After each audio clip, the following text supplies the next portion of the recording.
प्यारे विद्यार्थियों, अज असी Rolle's theorem and Lagrange's mean value theorem ते बेस्ड कुछ एग्जांपल्स करांगे। आओ शुरू करिए।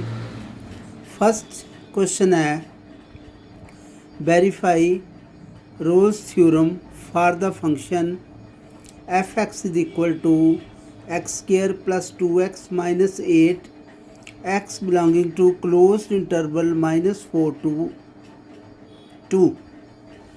तो कल असी जिहड़ी लैग्रांजेस मीन वैल्यू थ्योरम कीती सी ਉਹਦੇ ਵਿੱਚ ਅਸੀਂ ਸੌਰੀ ਰੌਲੇਸ ਥਿਊਰਮ ਕੀਤੀ ਪਹਿਲਾਂ।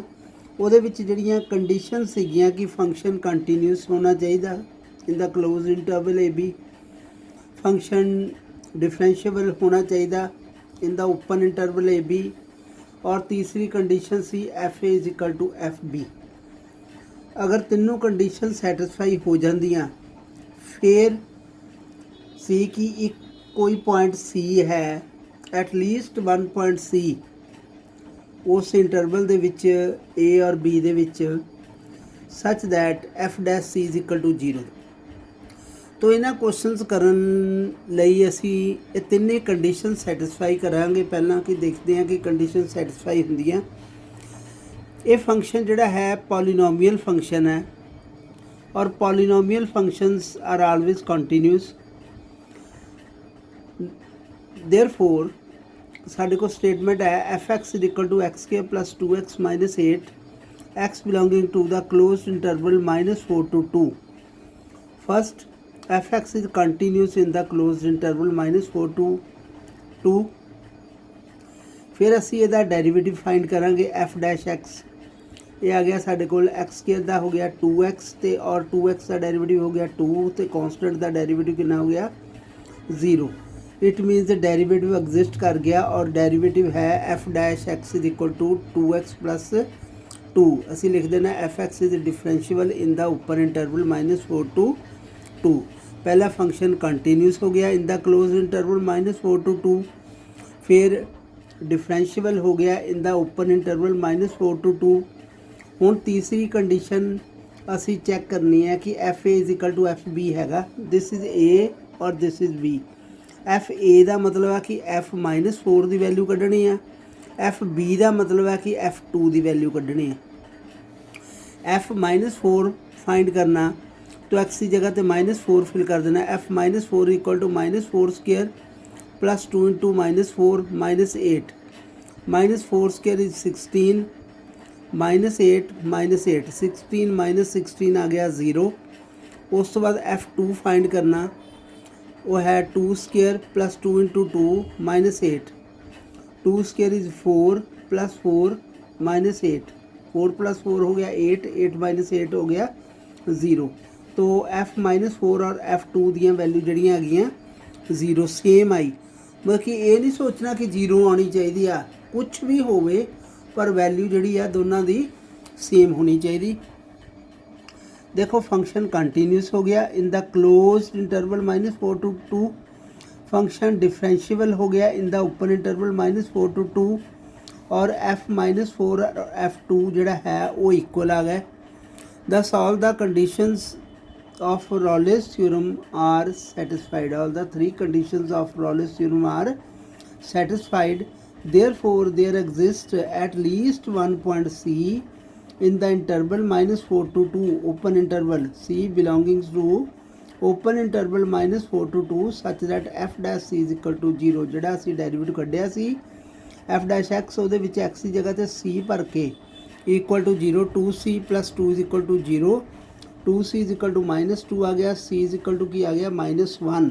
और -1 जोड़ा है इस इंटरवल दे विच साडे कोल है -4 तो लैके 2 तक जी इंटरवल है ये -1 है।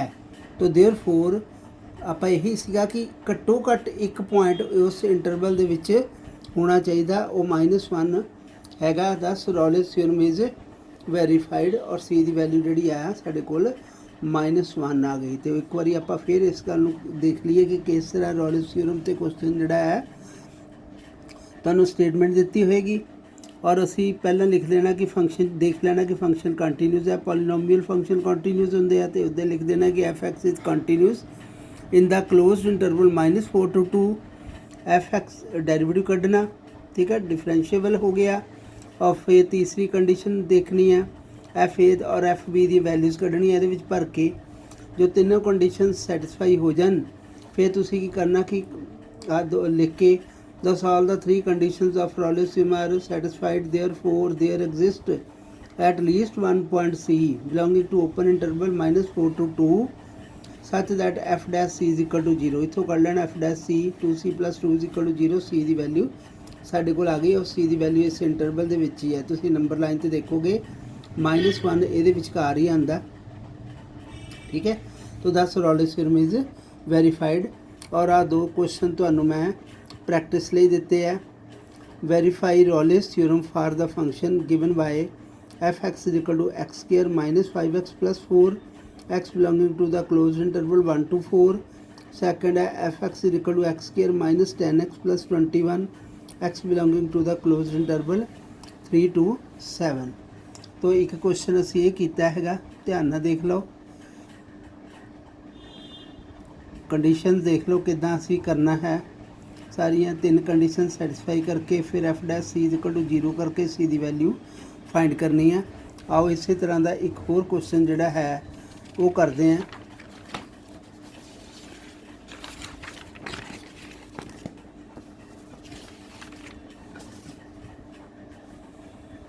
Verify Rayleigh's theorem for the function F X is equal to X cube -6x square plus 11x -6 in the interval 1 to 3।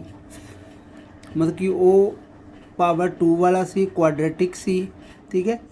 ये पावर 3 वाला जोड़ा फंक्शन आया साढ़े को x⁻³ वाला थोड़ा जिहा लेंथी हो जाता होंगे, क्योंकि जो वो एफ डैश आप कढ़ते हैं एफ डैश एक्स वो एक लीनियर फंक्शन बन जाता और सी की वैल्यू फाइंड करनी बड़ी सौखी हो जाती है।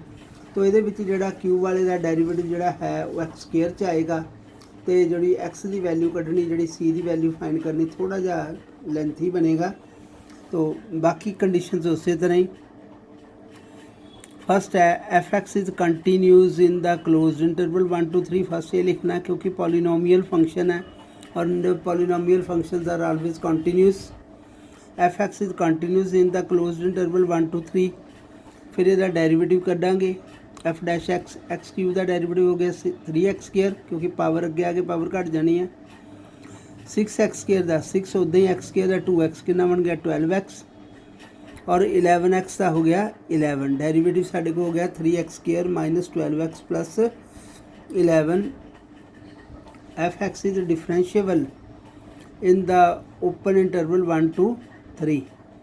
थर्ड है एफ ए और एफ बी कढ़ना, पहला F1 कढ़ांगे एक्स की जगह तो 1 फिल करके, फिर F3 कढ़ांगे एक्स की जगह तो 3 फिल करके, फिर देखांगे आंसर सेम आता। पहले F1 कढ़िया, इसकी कैलकुलेशन कर ली 0 आ गई। F3 कढ़िया, ये भी इस तरह ही कैलकुलेशन करके साढ़े को 0 आ गया। F1 इक्वल टू F3 हो गया। तो मैं फिर दोबारा दसा कि जरूरी नहीं कि 0 आवे, सेम होना चाहिए। F1 is equal to F3 हो गया।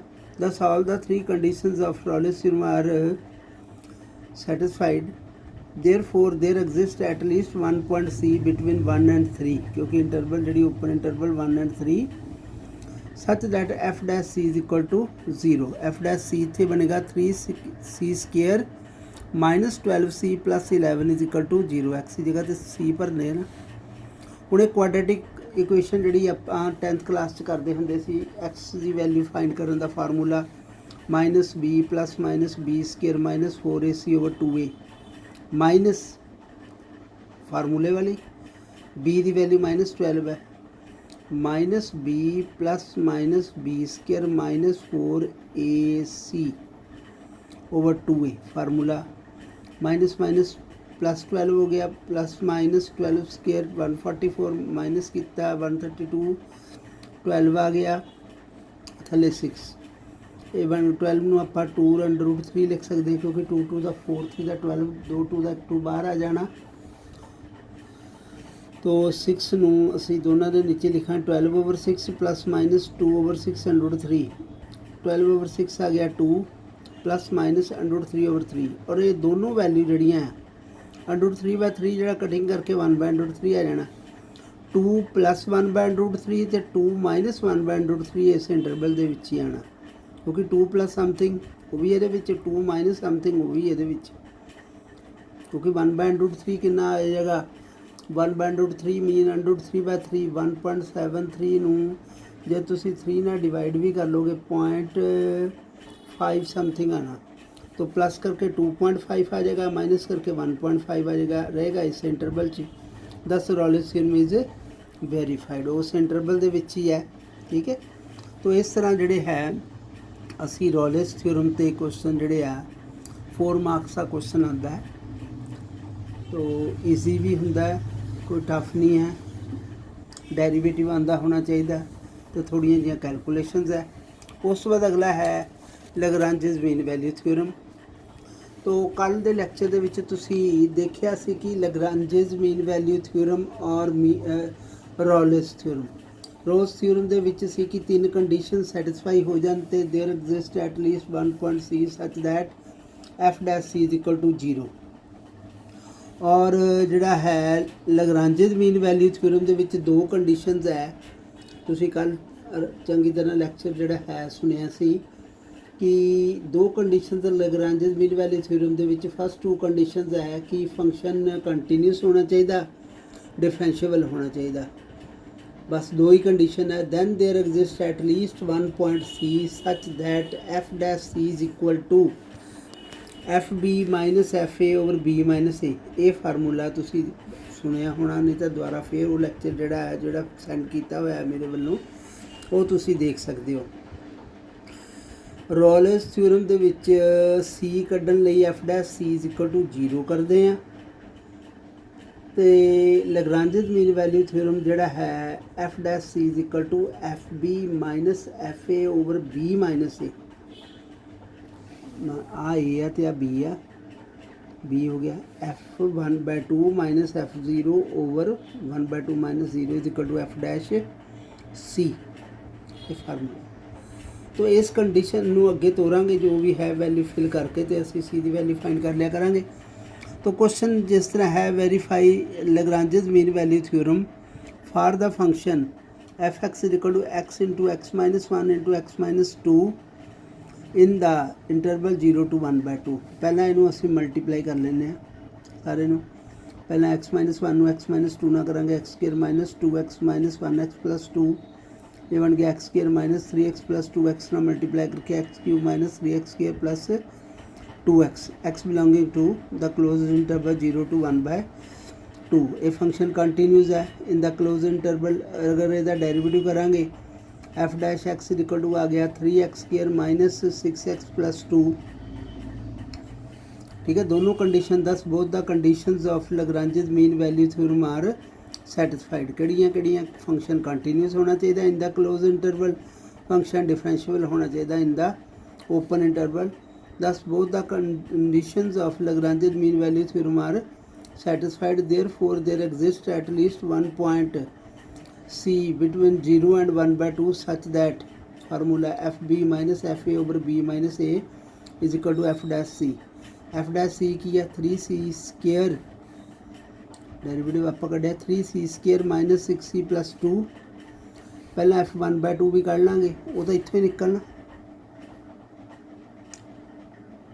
FX भर के आ जी मल्टीप्लाई करके आया।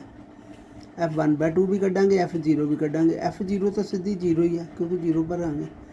F1/2 का मतलब 1/2 cube minus 3 into 1/2 square plus 2 into 1/2, 1/2 cube हो गया 1/8 माइनस 3 इंटू 1/2 स्क्वेयर हो गया 1/2 स्क्वेयर 1/4 हो गया। आ कटिंग करके साढ़े को 1 आ जाएगा, तो यदा एलसीएम लवांगे साढ़े को 3/8 आ गया। F1/3/8 हो गया। F0 जो 0 है तो ये वैल्यू भरांगे 3/8 minus 0 over 1/2 minus 0 is equal to 3C square minus 6C plus 2। ਹੁਣ ਇਹਦੀ ਜਦੋਂ ਆਪਾਂ ਕੈਲਕੂਲੇਸ਼ਨ ਕਰਦੇ ਜਾਵਾਂਗੇ, ਬੇਸਿਕਲੀ ਕੈਲਕੂਲੇਸ਼ਨਸ ਹੀ ਹੈ।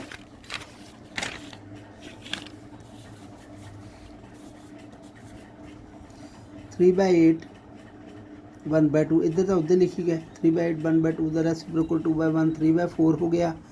इनू आप मल्टीप्लाई कर दिता, इधर सारे एक क्वाड्रेटिक बन गई। उस तरह जिदा पिछे आप सॉल्व करते आए हैं, -b + -b² -4ac/2 लगा के 24 हो गया, +-576 हो गया 240। इनू माइनस करांगे 336, ये फैक्टर बना लो। फैक्टर बना के एक 2 तो एक 2 4 बाहर आ गया, अंदर 21 आ गया, तो कल्ले कल्ले के थले 24 कर लो। 24/4 + 4/21 ये आ गया 1 ± 1/6 √21। और √21 जे तुसी वैल्यू फाइंड करोगे तो 4.58, इनू 6 नाल डिवाइड करो, 0.76 आ गया। 1 दे विच 0.76 प्लस करांगे 1.76 आ गया। 1 दे विचों 0.76 माइनस करांगे तो 0.24 आ गया। आप इंटरवल दी हैगी है साडे कोल, किहड़ी इंटरवल है 0 to 1/2। 0 और 1/2 के विचकार वैल्यू लैनी है। 1/2 होंदा 0.5, 0 और 0.5 के विचकार आ तो नहीं बनती, यही बनेगी। एक कोई एटलीस्ट वन वैल्यू, कोई एक वैल्यू होंदी है। दस c = 0.24 which lies between 0 and 1/2। Hence Lagrange's mean value theorem is satisfied, verified and c = 0.24। तो ये है Lagrange's mean value theorem। ਉਹਦੇ ਵਿੱਚ f' c = 0 ਕਰਦੇ हैं, ਇੱਥੇ f' c = fb - fa/b - a। ਇਹਦੇ ਨਾਲ ਦੇ ਕੁਝ ਕੁਐਸਚਨਸ ਪ੍ਰੈਕਟਿਸ ਲਈ ਹੈ। Verify Lagrange's mean value theorem for the function. ਆ 3 ਕੁਐਸਚਨ ਜਿਹੜੇ ਹੈ ਇਹ ਮੈਂ ਤੁਹਾਨੂੰ ਪ੍ਰੈਕਟਿਸ ਲਈ ਦਿੱਤੇ ਹੈ, ਇਹ ਤੁਸੀਂ ਕਰ ਲੈਣੇ ਹੈਗੇ ਆ। ਪ੍ਰੈਕਟਿਸ ਕਰਨੀ, ਜੇ ਕੋਈ ਪ੍ਰੋਬਲਮ ਆਏ ਤੇ ਤੁਸੀਂ ਮੈਨੂੰ ਪੁੱਛ ਲੈਣਾ। Thank you.